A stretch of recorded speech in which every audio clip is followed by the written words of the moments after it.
video is something you should watch if you have any XRP, XLM, or HBAR. So why is that? As it turns out, I've been doing some deep diving in all of these areas and have found some really great things that I'm going to share with you all today. There are some beyond posts and some gift posts that I've been looking at and putting together so that you can get a lot of data, a multi-purpose area. I spent a lot of time on this, so please click the like button so that everyone can see it. And let's start. In the beginning, I want to post that David Schwartz himself shared on LinkedIn on January 21, 2018. He was talking about XRP or Ripple XRP at this point. And he said, or if XRabbit is widely used, it can make a large amount of extra cash. In this way, a lot of different types of payments around the world use XRP as a middleman currency. So if you didn't know, this is when XRabbit was first released, and the XRP group, also known as Ripple Enterprise, was very excited about it. But as David Schwartz could say, they've been saying that many companies want to make quick payments in the field. For example, Uber is the most extreme case. Should someone need more money to buy food, Uber wants them to ask for it right away. For that reason, Uber has been working hard to get the money back to them as soon as the rider stops using the service. Companies like Airbnb and Amazon do the same thing, and even more traditional companies like Seagate are hiding thousands of dollars around the world so they can make faster home bills instead of slower global ones. You can think of XRabbit as splitting a global payment into two local ones and adding a movement for XRP. If a lot of groups start to use this, it will also create a lot of new business opportunities that have never been possible before. It would be great if airlines could make quick agreements across borders so that people could travel and do business across borders. An easy thing to do with the snap of a finger.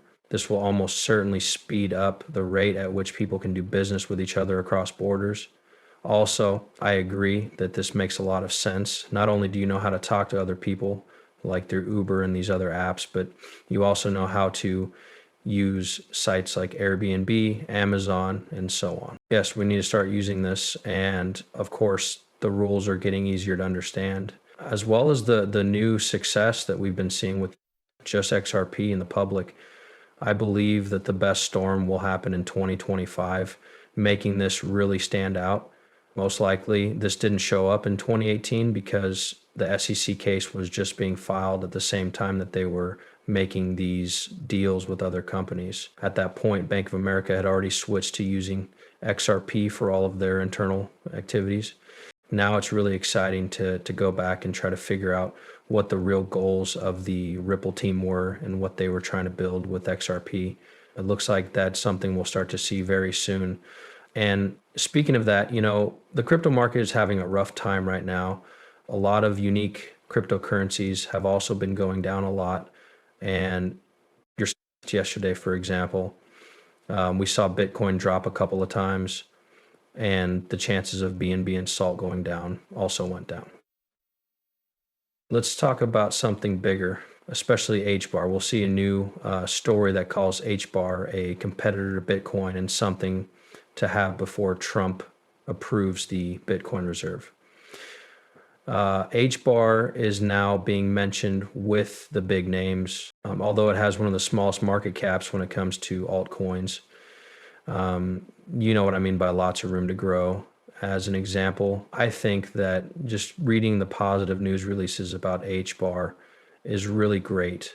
More and more people are realizing that this time is great and can be used for many things, from AI to simple tasks like sales and supply chain management, or speeding up some unique structures and some unique companies, making it happen. It does everything. And it was given to me to say, as an American company, HBAR is a must-have. If you don't have it, you're missing out. And you know what I mean when I talk about big traits that HBAR just made. So Filipino banks are starting to use PHPX on Hedera. This is very important.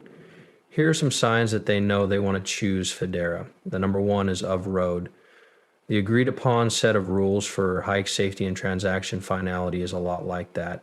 It includes rules for sub-transaction finality of route and direction control as well.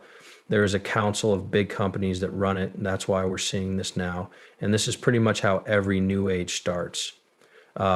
This is what you will know. No matter if it's AI, cryptocurrency, or some other huge technology change, a lot of these founders test their technology in places where it can be bought for a lot less money. Why do they do this? You know what? They can sell it for a lot less money and see how people react to it. Right now, what we see is that HBR is trying with Filipino banks how the system works, and they may be letting Filipino banks use this to their advantage. That's why we're going to see how this test goes. And if it really does work in the Philippines, a lot of bigger banks will join as well. The main thing to do is just look at the case here and give. You know just what Wei's first thoughts were, and HBR is trying to show the big banks in the US, in Europe, and even China, and then we'll be off to the races. And the fact that it's happening now in 2025 is definitely a good sign, as this will give us a clear roadmap for HBR to really start following. When it comes to models, Franklin Templeton, started a record-breaking day in December 2024.